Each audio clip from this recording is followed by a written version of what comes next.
Front સાઈડથી ગાડીને જોતા લખેલું દેખાય છે મેયર આરએમસી, પણ તેની બેક સાઈડ પર જોશો તો દેખાશે સુકાયેલા કપડાં. આ દ્રશ્ય છે પ્રયાગરાજ મહાકુંભનો.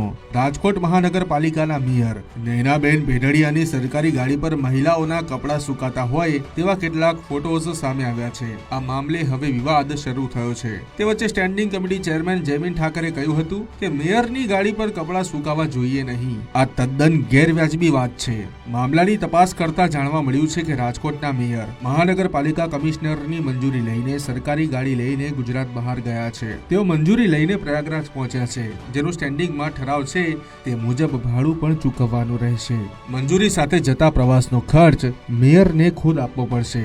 જાણીને ચોંકી ઉઠશો કે એ પણ પ્રતિ કિલોમીટર માત્ર 2 જ રૂપિયા. જોકે આ ફોટો વાયરલ થતા લોકમુખે એક જ ચર્ચા છે કે શું મેયર પ્રજાના રૂપિયાથી ભક્તિ કરી રહ્યા છે? આ મામલે મિત્રો તમે શું કહેશો? કોમેન્ટ કરો.